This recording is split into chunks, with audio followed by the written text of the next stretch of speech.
seek a change and learn long-term athletic development. My name is Ben Wellenbach, and I'm the dad of two girls, strength coach, and owner of View Fitness. It is my desire to help educate and shift the way we currently operate regarding long-term athletic development. This is my 19th year in business, but it is safe to say that it could have been over 17 years ago until I met our guest today. And not only did he impact my business, but he impacted the way we look at training. 2 years prior to that, I saw him for the first time give a lecture at a yearly conference titled Real World Fat Loss. The lecture was great and filled with practical advice that could be immediately implemented. That isn't why I was impressed. I was impressed because this was a 3-day conference and he was the very last lecture on the very last day. Most of us were cooked with information, yet he had a full room captivated. That he was able to take a tough placement that seemingly would have had you drowning and made a huge splash. He had people engaged, laughing, nodding, and taking notes. This is exactly what he has done in the health and fitness industry, made a splash, and he continues to make waves every year. As I do with every guest on the podcast, I will pair each guest with a sneaker from the Nike collection that best represents them. People are quoted saying sneakers and the entire athletic industry would be pretty boring were it not for the innovation, relentless drive, and talents of Tinker Hatfield. He is responsible for some of the most iconic and recognizable shoes we know today. Tinker came up with a concept driven from a water ski boot and named it the Nike Air Huarache. He later evolved that to a basketball shoe that was made popular by the Fab Five in Michigan, and then into a training shoe. The design of that trainer was said to set the blueprint for how future training shoes were designed. This is exactly what Alwyn has done for so many of us in the health and fitness industry, set a model. It is an absolute pleasure and honor to have him on the podcast today. So, Coach, welcome, and thank you very much for taking the time to share some lessons learned for long-term athletic development. Thank you for having me. What an intro. And I had a pair of Nike Huaraches back in the day. Really? Like the sock back, right? Yeah. Yeah, I had a pair of those. They were cool in the, what year was that? 89, 90. And I remember that seminar, actually. I remember where it was. And I've told that story to young speakers on the tour because everyone wants a good spot, right? And I'm like, you earned the good spot. I goes, my first ever spot was the last spot on the last day where 75% of the people are already going home. And not because they didn't want to see me, because they had enough. They'd learned so much. They're overwhelmed. They're ready to go on. But I use that story a lot. And I got a little bit from Anthony Rena that it doesn't matter. They're there to see you and you owe them your best. You got to rock the mic, right? And that's the idea is that I think Kobe Bryant or somebody had said that too, that at some point, like, every game you got to beat your best because there's a kid in the front row and it's maybe their only time going to see you. So I've now been blessed to have been the keynote at events and had a bigger audience, but the show should be the same. And this is a business lesson. Your last session on a Friday afternoon when you're exhausted should be as good as your first one on a Monday when you're fresh, right? Like that athlete deserves the same. Amen. Amen. So if you would, let's start in the beginning. Where did you grow up? Because we know it's not New Jersey. Talk to us about your childhood. How did sports exist for you? Was it structured? Was it unstructured? So I grew up in a town called Livingston, Scotland, which is just kind of outside of Edinburgh. I was never too much of a fan. As a young kid, I was into superheroes. I like Spider-Man, I like Batman. And in particular, Batman was intriguing because he doesn't have, for those of you who are not superhero geeks, Batman doesn't actually have any powers. That is just a trained professional. And I was always interested in martial arts and Bruce Lee and how this small guy had a superpower that not only could you get it, you could learn it.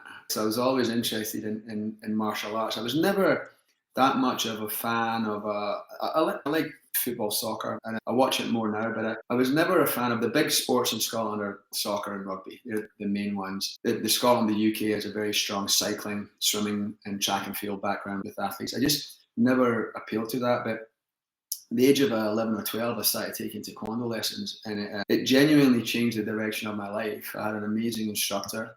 I got my black belt at a young age. I made the national team when I was 16, and then at the time there was a Scotland team, and then it merged to become a Great Britain team, and I made it to the British team.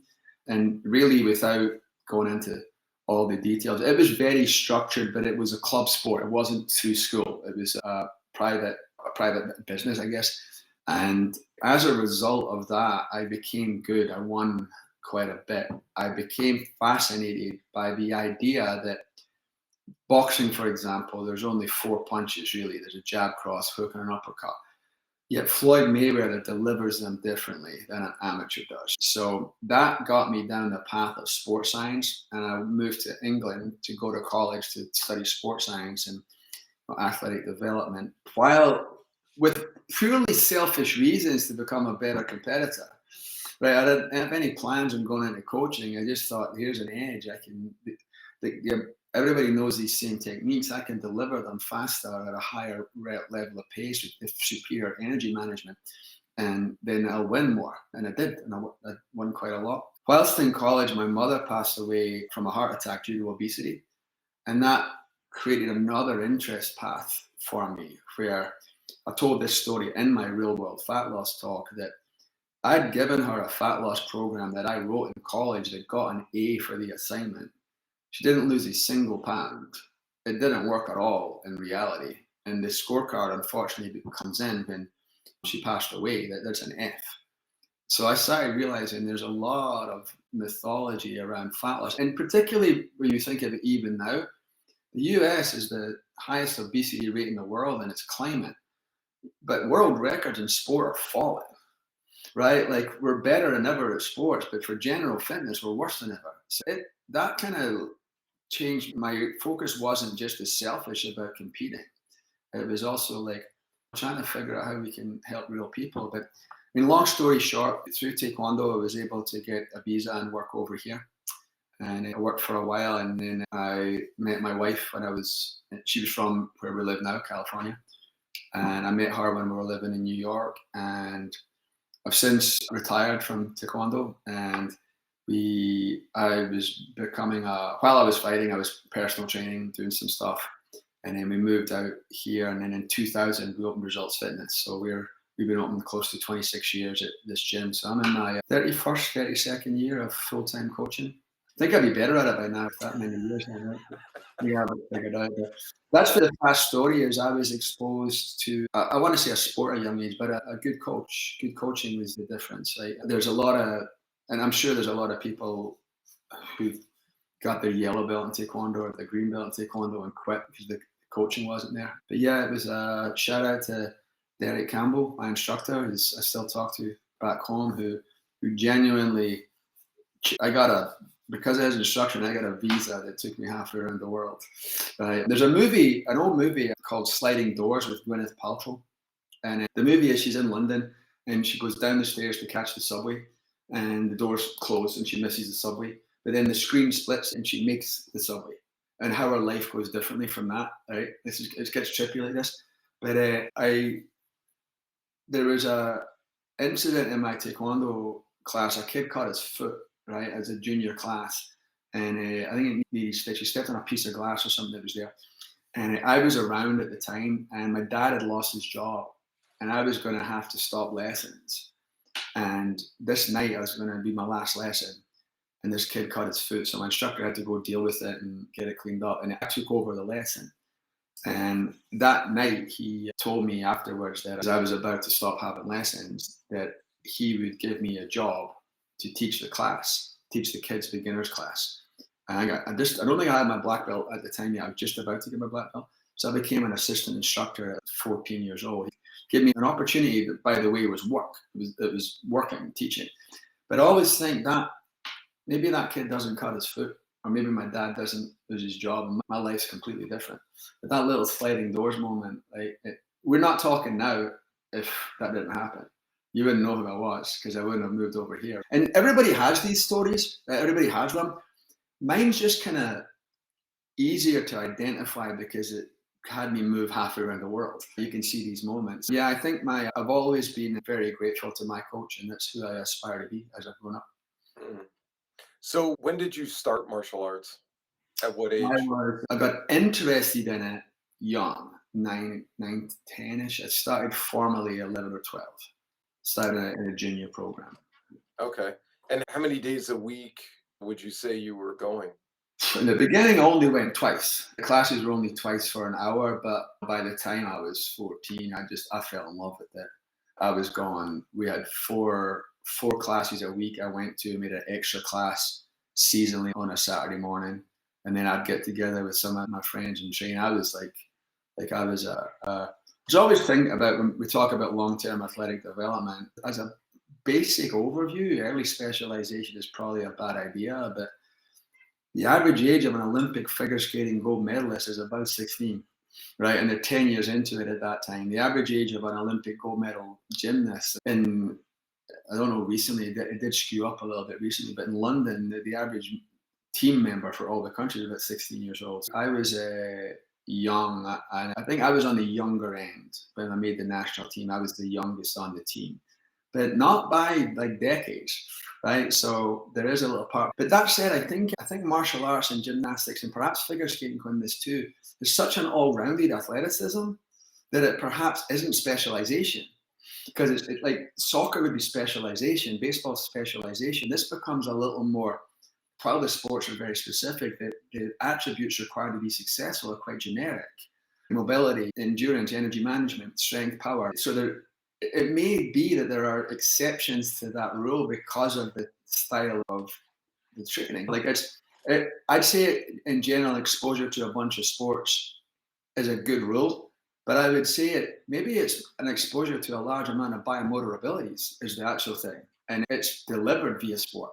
But it could be delivered via a gymnastics class. I think if I was to try to create like a superior, like the old Russian, like the Drago one, where you're trying to create from birth the athlete, or the Marinovich story, right, where you're trying to create the athlete from birth, I think gymnastics and martial arts would probably be a good overall development system for that. There's actually a study came out recently that somebody talked about, and it was they massively interpreted the study, right? It compared with soccer players, compared strength training, functional training, or sprint and plyometrics. And the functional training was it wasn't strength based, it was movement based. And over the course of the 10 months, the results in certain things, the strength training program was better. And this is the report you'll see, right? Strength training was better than functional training or plyos. But these athletes were playing soccer and doing plyos and cutting and change of direction and practice. A better title for the study would have been the addition of strength training to a complete, well-rounded program was superior to doubling the volume of that program. Because that was the comparison. They added it's a Mike Boyle thing, they added the empty bucket. They filled the empty bucket. But the sport in and of itself wasn't going to be enhanced by any more plyos or sprints because practice filled that bucket. So I think that you're part of long-term athletic development, we think about it, and it's hat tip to Michael Boyle, is that you cannot, figure skating is going to require an explosive single leg jump into rotation, landing on one leg and stabilizing that. The upper body strength required to do that is significant, but will not be achieved by practicing on the ice. They're going to have to do sport-specific upper body training. But to look at the demands of that sport, it would be foolish to just try to do single leg plyos on the ground. That doesn't fill any empty buckets, right? So that study the study didn't upset me. The study just presented a finding. The interpretation of the study was like it was the weight training guys, like functional guys, it didn't work. Like that. Plus, there's not a functional guy out there who doesn't have people lift weights. Stop that, right? Like we all do that. But that was, if you look at athletic development and a well-rounded practice can do that. I think early specialization into a sport can be problematic, but I'm not prepared to be that guy who's nobody should ever specialize, right? you're a figure skating potential champion. Like it's a sport that skews very young. I think the time spent playing soccer or rugby might cost you your medal, right? So Yeah, it's a fair point. I think there are certain sports that are without a doubt already built in that kind of well-rounded approach that you're talking yeah, of. And then I think that may be the difference. I think that the wide exposure to a wide variety of sports, I think a better phrase would be exposure to a wider variety of biomotor abilities and right. development. Yeah. And if a single sport could provide that, then I don't like some of these soccer players, they didn't need additional change of direction training. They needed strength training. That wasn't going to get fulfilled in practice. So I think you could have that, but it's with that big array of biomotor abilities. I got this phrase from Valerie Waters, she's a she hates the phrase, she's a celebrity trainer. She trains movie stars, and she said that all her clients, she holds them at 6 weeks out. Like the role comes in, you got to be a superhero. She's 6 weeks away for a little more jacket, or you just got to be a Victorian housewife. You got to be a little softer. She's 6 weeks from that look. And I think that wide variety of my biomotor abilities allows access to different sports Mm.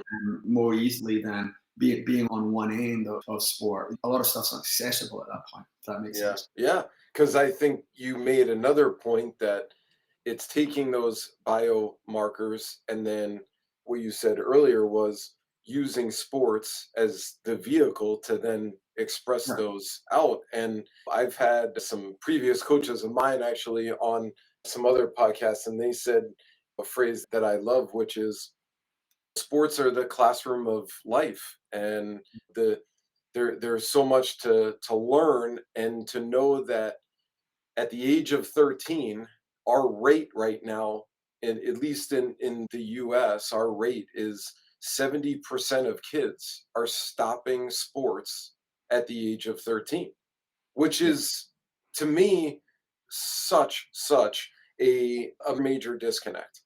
Well, Uh, you think if you had at 13 years old, 70% of kids dropped out of school, we would be having a national inquiry. This model is broken and we need to fix it. yes, So we're seeing that now that it's such a dropout rate is we're doing it wrong. yeah, I don't know what to fix, but you have to accept that we don't have it. There's a Scottish comedian, Billy Connolly, and he used to talk about if you went to Glasgow in Scotland, that Glasgow's a major city in Scotland. Now it's like the hot place for all the Hollywood movies to be filmed. Like Indiana Jones was filmed there, The Flash, this new Spider-Man movie. You must be given tax breaks to go there because it can look like New York when you're on the ground. Because if you look at all these kind of skyscrapers, these apartment buildings, he goes inside every one of those. There's kids in all of these, and you think how many kids are just in Glasgow that never got exposed to luge or bobsled or archery. And there's a whole bunch of things that I think there's a part where you could argue that our school system of sports is so narrow that perhaps that's part of the reason that how many kids get exposed to, I don't know, handball, right? We're probably in the school system at basketball, baseball, soccer, volleyball, maybe a little bit of football as they get a little older. But there's a world of other. There's a thing here. The US hasn't produced a boxing heavyweight world champion. One guy recently, Deontay Wilder, a real boxing heavyweight for a long time, because big athletic kids get taken in football. Right, the US doesn't do well at rugby because our best rugby players are all in the NFL, right? And there is a part where I think you see this athleticism. We've had a lot of MLB guys come through our gym at high school level because there's a local school that's very good with baseball. But a lot of the men were playing basketball and baseball, which is an indicator of that cross training. But it's also, that's a general athleticism that starts to create. You get a tall kid, they look like this. You get a bigger kid, he's getting pushed towards football. And in this country, you got somebody who's not that tall, not that big, we put him in soccer, right? So we start to develop like this, right? So there is a thing there that perhaps some system of a better exposure to, I want to say minor sports. If we could keep kids another 2 years, man, what a difference it would make. But that's an alarming dropout rate, that number, right? Like it's just, and that's only like what you're speaking of are the biomarkers. that's we haven't even tapped into other things like learning how to deal with loss, being a good Yeah. teammate, fighting through adversity. Like Yeah. what true adversity is. We throw around the word grit now like it's candy, which by the way is now smaller than what it used to be. But a lot of these terms are being just tossed around, and these sports, kids playing sports, Yeah, so we've that is talking a about the topic. biomotor abilities, as you touch on there, right? Like, how, I have a vehicle that could teach a kid how to move better, have confidence, and overcome adversity. And it's disguised as sports, Yes. right? It shows up in a different package, or it shows up looking like a formalized fitness and development program. Like it shows up differently, and it happens like almost by accident because the parameters of improving the sport and practice just has it all built in, right? Like I remember taking fitness training seriously because I gassed in the middle of a fight. You gas in the middle of a race, you just drop off.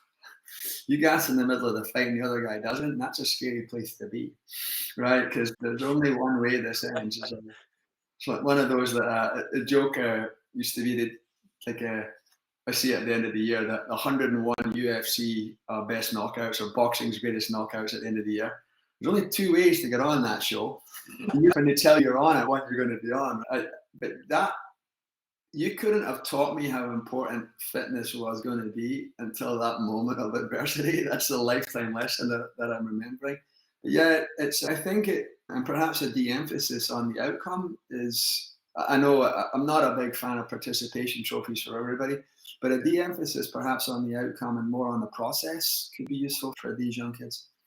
Yeah, I agree. And I think the one thing that I didn't tap into that I'm going to ask you about now, which leads into what you're talking about from a process standpoint, what role did your parents play in all of this? Because you had mentioned prior it was a club sport, it was not through any, this was outside of, let's say, the parameters of what was maybe initially offered. This was above and beyond.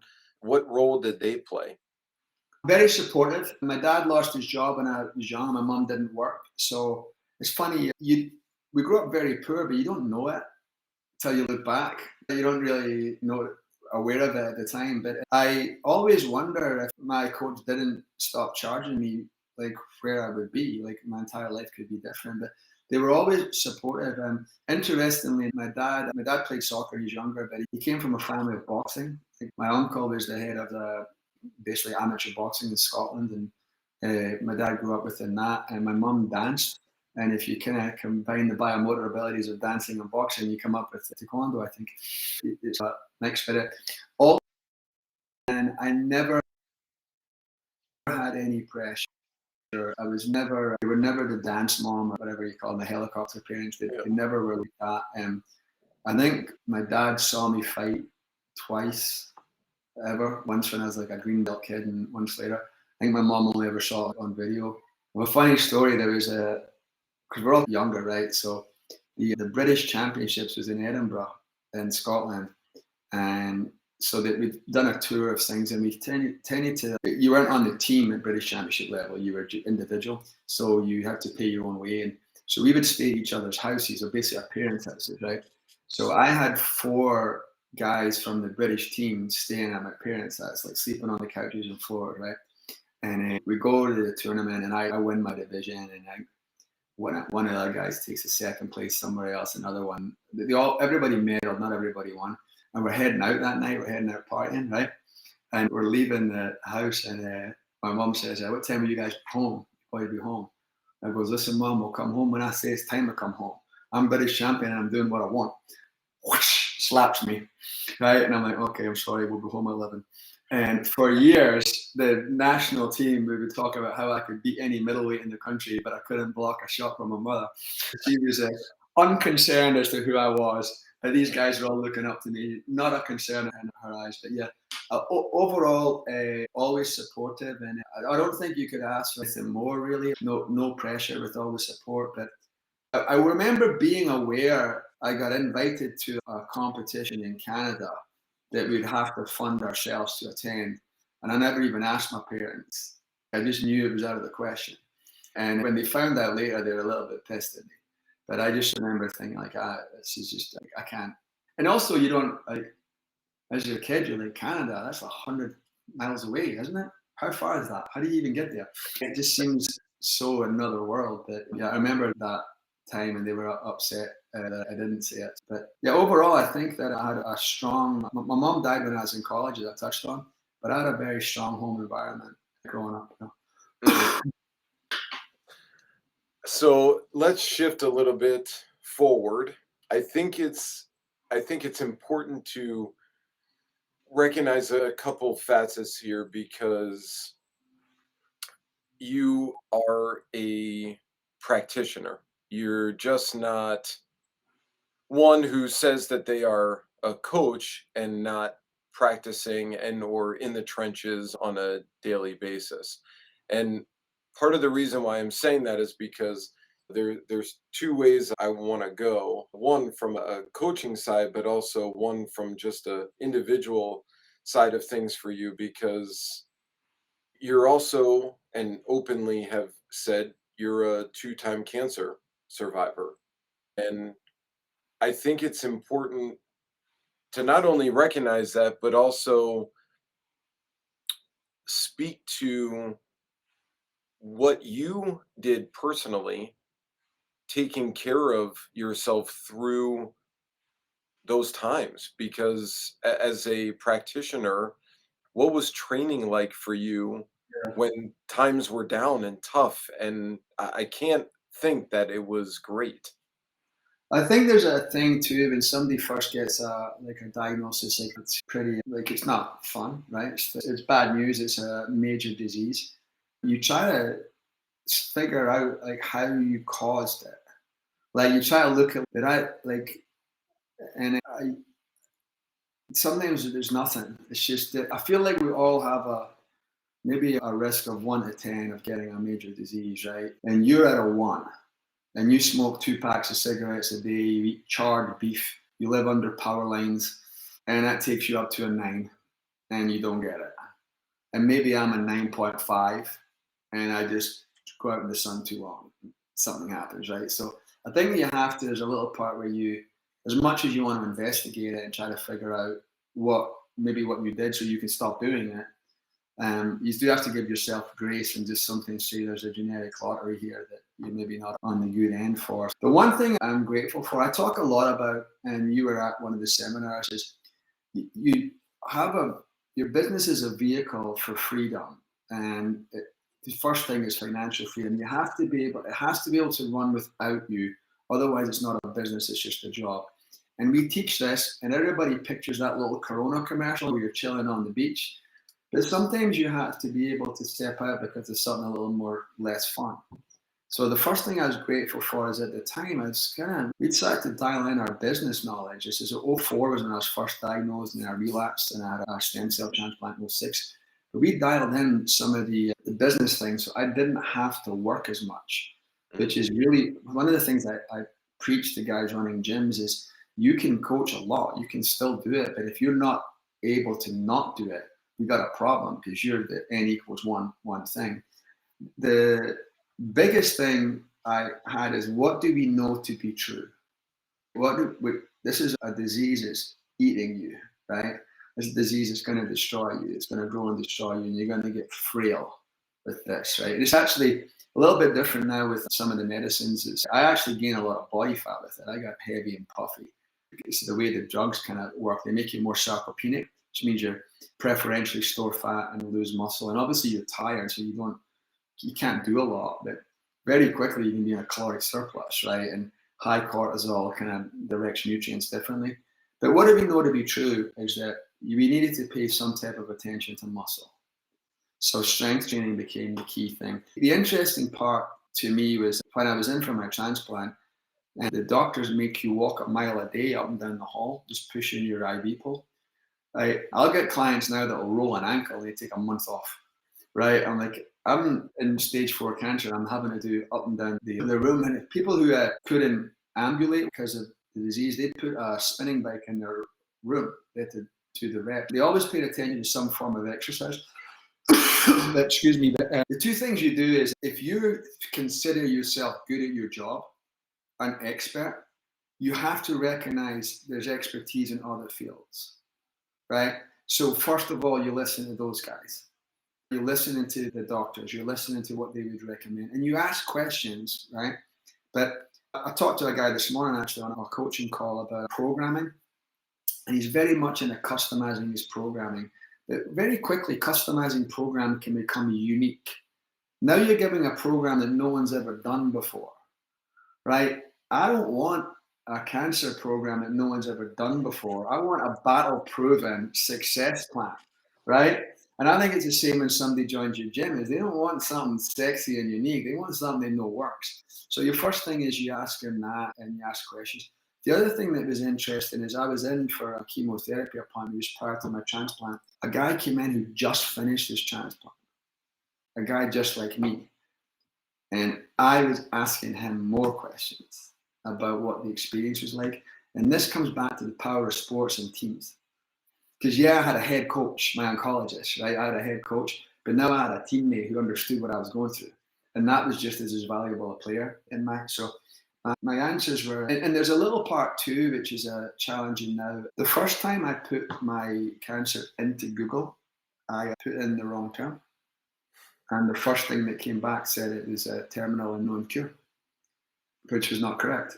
So don't Google shit. Trust the experts, because you don't, if you Googled some training stuff in your band, you can see this is garbage. And you know it's garbage, right? But when it comes to a topic you don't know about, you don't know if it's garbage or not. So I had a very strong filter that I would ask questions directly to my head coach, my oncologist, rather than try to filter it myself. And I just spelt it wrong and put in the wrong term. But I didn't know enough then to even know that. So that's one of my coaching lessons to my athletes is, I need you on a fitness media fast to some level. I'll tell you what to do. Trust me. I've read it. Trust me. Because I need that. The one thing that was interesting is my development as a coach. At 19, I took a bronze medal at the World Championships. And a year or two later, I took a bronze medal at the European Championships. I was the fittest guy I ever met. I had a resting heart rate in the 30s. And my body fat was low. I was light and young, but I genuinely, and I was started college not long around that time, I didn't know anybody who was a better athlete than me. And when I finished my transplant, I never met anybody who was in worse shape.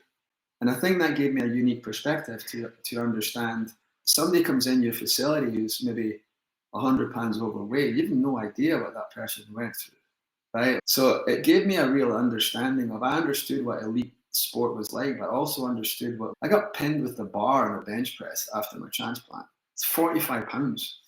Like my wife's handbag is more than that, right? That just gave me a unique perspective to see, I could empathize with the kid or the adult that just is a complete beginner. Like I could understand it, right? So that helped me. But my overall lessons are, I don't know if a positive attitude helps you, but I do know a negative attitude is going to hurt you, right? So I've got something that it's a Joey Antonio line.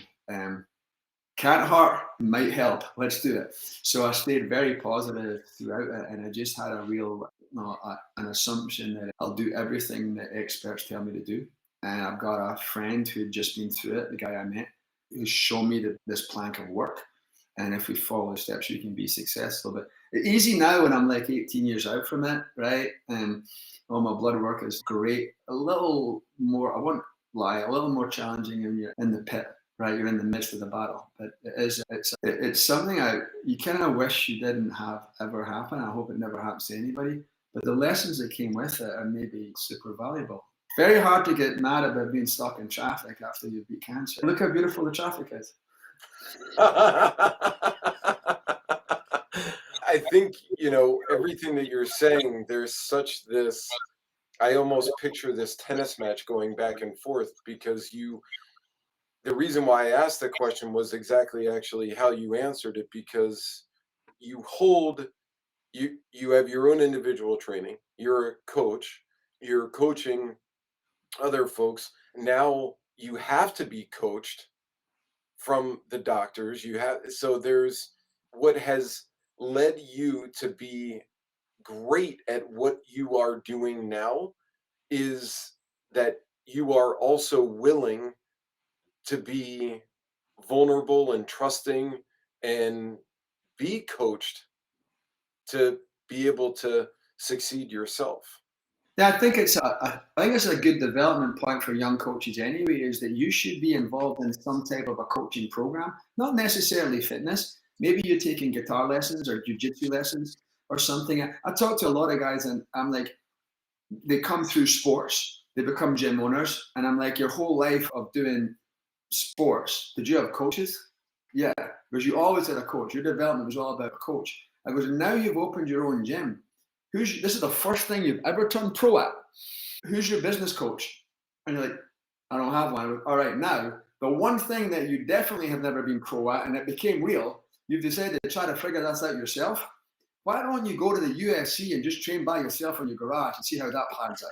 So I think every coach should have a coach. I don't mean you hire another trainer, but even that could start, because that helps you understand the mindset of the client, right? And if you can see John Smith through John Smith's eyes, you can sell John Smith with John Smith buys. You have to understand what a client is like. I'll ask people at seminars, like, do you believe in coaching? Do you think a good coach or trainer can get someone to their goal? Do you think a good coach or trainer can get them to their goal faster than they could on their own? And everyone agrees that you don't, you're a hypocrite, right? If you're a coach. And then I'm like, who here is in the best shape of their life right now? Maybe a few hands go up. And I go, who here is not? But maybe 6 months of pushing, you can get it. More hands go up.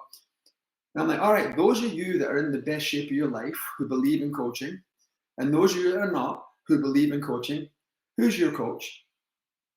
And then that's a big difference. And so your actual belief system isn't matched by your actions. So that's when you're faced with something nothing about, stage 4 cancer.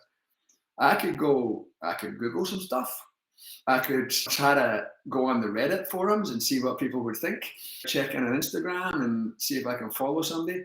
Or there's guys that are good at this, and we could just put our faith in it. And you think of it as being coached, right? Like my wife Rachel, she was on the USA obstacle course racing team last year and fell off an obstacle and has blown her ACL. She's actually in no pain, she can get around, but in order to continue her athletic career as a masters athlete, the ACL has to be repaired. And we can do a couple of things here then. I can try to figure out how to do it by Googling. But if it's absurd when I put it like this, right? Or we can speak out, and through our mutual friend Charlie Wengroff, we got hooked up with a fantastic doctor, surgeon at UCLA. He's going to do the surgery this week. I'll do the strength training part of a rehab. Charlie will help direct me with anything I'm lost at. We're looking at nutritional stuff like recovery modalities and things. And the reason I'm saying this is that's just surrounding yourself with, if you believe in coaching, you find coaches, right? You find people that can help you to get to the next level, and you investing in yourself is always pays the best return. And so that's my sort of cancer lesson was, you realize like when you take on a client, you put your reputation on the line too, right? And this oncologist, he puts his rep on the line every patient he gets. And I'm sure it doesn't have 100% success rate. None of us do as trainers, but you're like, I owe it to this guy to do everything right. And I threw a lot of things at it too. Like I went to him, I was looking up nutritionists for ideas. I went to an acupuncturist who gave me this gross Chinese tea I had to drink every day. I was like, hey, I hate the phrase alternative medicine. I think complementary medicine. Right, I have no problem with Western medicine and science, but I'm also like, hey, there's some guys doing some stuff here that if it doesn't negatively affect or have a negative transfer, I want to be interested in. So I did some of that too. But I think that the biggest fact that I would say is a real kind of championship mindset and a belief in your coaches and your support network.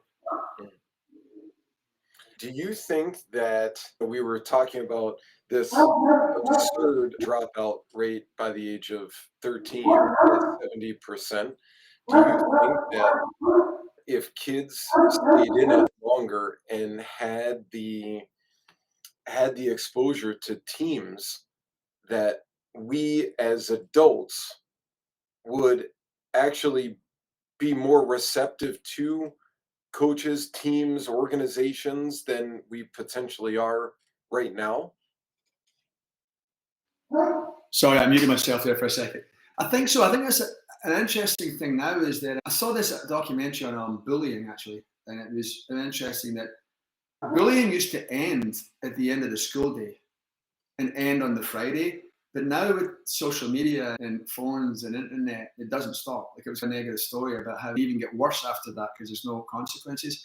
And I was thinking about that I visited Scotland a couple of times this year, and where I grew up, the behind the house was a little like an embankment, a little hill, and then there was just like kind of trees and stuff we'd climb on, and it's actually next to there was a fence and there was a railway line. That was all trampled when we were younger. We were out doing stuff, right? And now it's all overgrown. Kids aren't doing it. Kids aren't doing anything. So they didn't have teammates or coaches. That's a developmental network, right? Like you've got other. There's a phrase now that you're the average of the 5 people you spend the most time with, right? I think that's very true. I think there's a weird thing, and you'll see it a lot in fitness where most people doing fitness don't hire a coach. I don't mean you need to see me 3 days a week, but you might want to check in once a month or something, just to have another set of eyes on. I do this for a living. So I think there is that where if you're not in sports as a kid, the only coach you have is a school teacher, right? If you're in sports, you have a coach and you have teammates in a classroom. But very quickly that stuff starts to go away for kids. And with the amazing video games and stuff that we have now, they can just have zero social interaction at all. I think there's going to be some things we'll see in the future. When I was in college, finding information was challenging, right? I had to go to a library and physically find the journal and look at it and see if this was appropriate and photocopy if I needed it. Now, within 10 seconds on Google, I could get 1 million hits on creatine monohydrate or something. It's impossible for me to validate whether it's good or not. Right? A kid nowadays is going to have to learn how to filter information and make it like get a kind of real world filter where my college skills were how to find information. And then I think what was lacking in a lot of kids my age was Dan John talks about work, rest, play, and pray. And pray was not necessarily religion, but some alone time, some time yourself. A lot of kids didn't have this at all. And I think he talked about it very recently. A lot of kids don't have that at all. I think it's the reverse now. I think kids are on their own a lot because of the lack of sports, because of the lack of the group dynamic. My niece is cerebral palsy. She's 22 now. And other than her job, she plays video games with her friends from the comfort of her bedroom online. She's not actually with anybody in person. And that's not uncommon, right? She's just like her entire lifestyle is a lot on her own. And I think you'll see the swing the other direction. That's not a good place to be. You'll see, as everything is like, you get the pendulum back to the center. You need some social interaction. You do need some downtime on your own. Yeah. So with that said, what do you think is the biggest obstacle for people? And I would say more specifically, maybe adults, not so much kids, but adults, because I think we're at a really interesting point in our, let's say, society. AI is now emerging more than ever. The whole virtual side of things, you just used your niece as an example, and then your own hometown as again another example of just getting out. But what's the biggest obstacle that you think it is for folks? And then as a coach, like, what do we do about it? I think it kind of is an analogy to Michael Boyle's thing about filling buckets, right? If you're an athlete that does a lot of running and change your direction and no strength training, then low-hanging fruit is to fill the strength bucket, right? And I think you have to look at your life as an adult is that, do you have social interaction outside of the workplace? Like most people now, and we've tried to do this with the gym, is that most people only go to 3 places: home, work, and one more place. And in the 80s, it was the TV shows are built around it. Cheers was the TV show where everybody knows your name, the local neighborhood bar where your friends went. And then in the 90s, it was Friends, the coffee shop in New York. I like it to be the gym. I like it to be my gym, but we do have to create something that you do need some downtime. You need to make money, right? You need to have some downtime to rest, right, and recover. You do need to play, and that can be a formal fitness program that's fun. But you do need that interaction there too. And I think that it's almost, I hate making it so formal as making sure you filled your buckets. I know there's times here with doing some business consulting that we'll do over Zoom calls and things like this. Rachel's at a conference right now. My wife Rachel, she's at a conference. It's very easy for me for the 3 days she's gone. If I don't go to the gym to train and I train at a home gym, it's very easy for me to have 3 days of isolation, right? And solitary confinement in prison is a punishment, right? But yet some of us do it to ourselves. So I don't think you should never have downtime, but I think you need to have somewhere to make money where you do your work and you have your purpose. It doesn't have to be, your purpose could be raising your kids, right? But this is a vehicle that helps with that. You're going to have to do something for your physical health and have fun, right? In order to be well-rounded. You're going to need to have some social interaction, and you're going to need to have some, I hate saying selfish time, call it prioritize you time. And that could be as easy as taking a hot bath or a hot tub and just getting a little bit of a time with your thoughts, or going for a long walk, right? But I think we'll see there's a lot of courses now, a lot of seminars are going online. It's not the same as in person. There's conversations in the hallways. There's interactions that cannot be replicated. I had one girl at a Perform Better seminar a couple of years ago, this girl Haley, who waited at the end of my seminar to talk to me. And she said she had a horrible experience with a mentor at another gym. And she just doesn't think the industry's for her, and that I have anything I could say to help her and what she should do.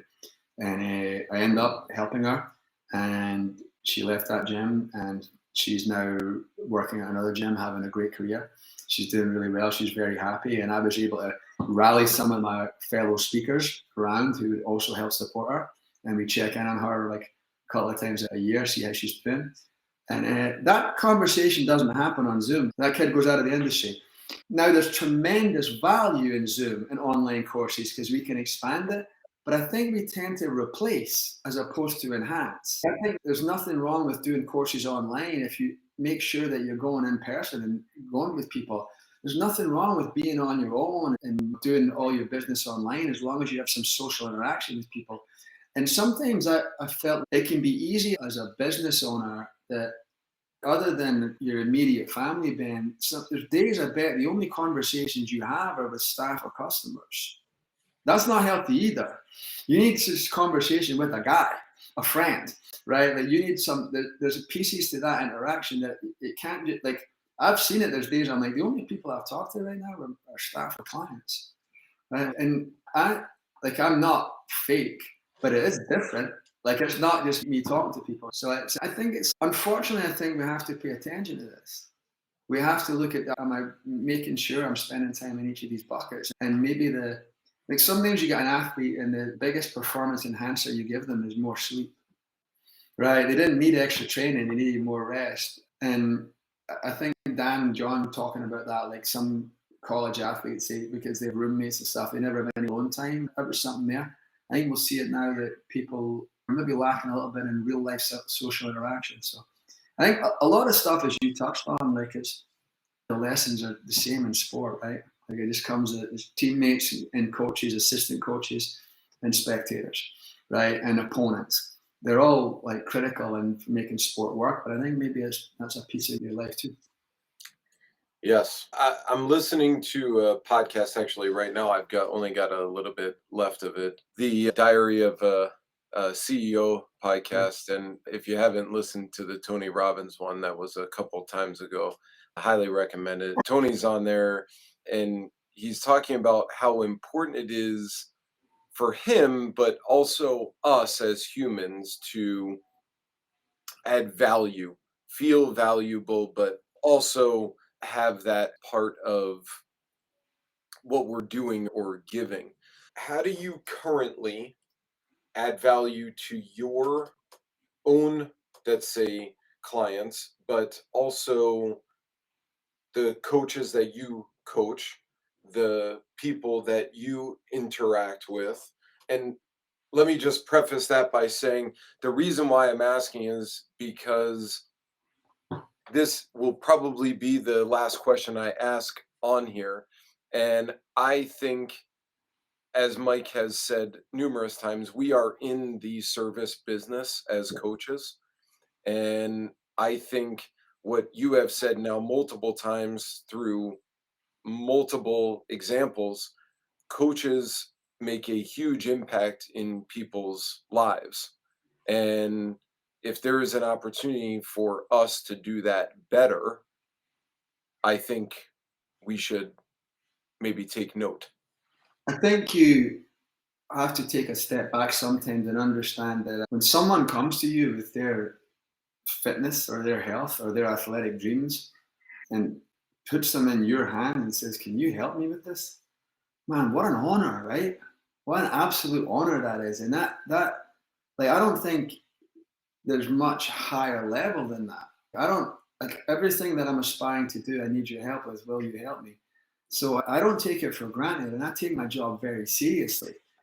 I don't make it serious. I have fun with it, but I take it very seriously because I understand what I've said it to a young coach before, and like this is often your only job. Every piece of clothing you're wearing started as a client payment. Everything that you do, your ability to watch Netflix and download that podcast started as a client payment. And you owe it to them to rock the mic. And the challenge with good coaching, the energy becomes two-way. You get as much back from those clients as you give, but there can be relationships where it's one way and you end that session a little tired and a little drained because you emptied your cup. So you got to make sure you fill your own cup again before you do the next one. But the biggest thing I think I do is if somebody brings me on board to help with their business or their fitness or their athletic career, it's truly an honor. I don't give lip service to this. This is truly an honor.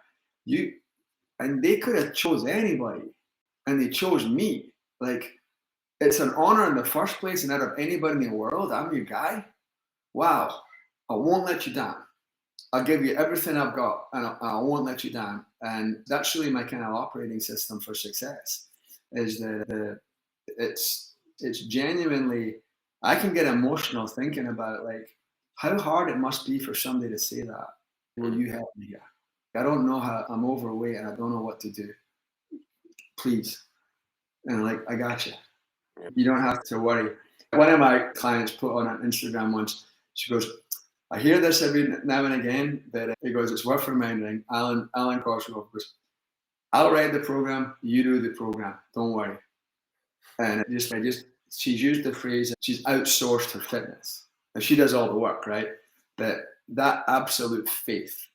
And then it comes back to my oncologist. How disrespectful would it be for me to be Googling and second guessing that guy, right? And I know he didn't think of it like that, but I'm like, I outsourced my health to this guy, help save my life, and hand it to him. So I take training as seriously as that. I take it serious that just if you're a young coach listening to this, man, you got a young kid in front of you, and you just put their future in your hands, right? And you've all got a Derek Campbell story, my taekwondo instructor. Everybody has one, and everybody has a shitty story about a shitty coach. And the only question I have to finish with is, you're one of those people in someone's life. Which one is it? Amen. Amen for that. I think it also speaks to what story you're telling yourself, because for you, it's an honor, it's a blessing. For some, it's a pain in the ass. And in those cases, maybe you should look for something else to. It's not a criticism of them. You're doing the wrong thing. Correct. That. Yes. You're going to find something else that you love and Yes. you feel you want to. You're not. If it's a pain, you're not. This isn't for you. You don't have to force it. And they weed themselves out anyway. I can hand you my programs in a shinier, better gym, and you're not going to outcoach me if you have that mindset. No doubt. Look, I want to honor your time. I appreciate it. I always thoroughly enjoy listening to all of your stories and anecdotes, and I'm glad that it's come to this. I would tell folks that you can find Alwyn on the various social media outlets, and going with proven programs and not something unique. There are plenty of those out there that he does have as well. So I would encourage you all to look at those and I have at least 10 other questions. Maybe we'll do this again. Sure. But I want to certainly honor it. And I thank you, as I thanked you in the very beginning, for more than what you know. I appreciate that very much. Thank you for having me, and continued success to you and all the great stuff you've been doing. And hopefully this podcast reaches a few people, and together we can change the world. Cheers, Amen. Ben. Send my best to Rach, and good luck next week. All right. Cheers, man. Okay.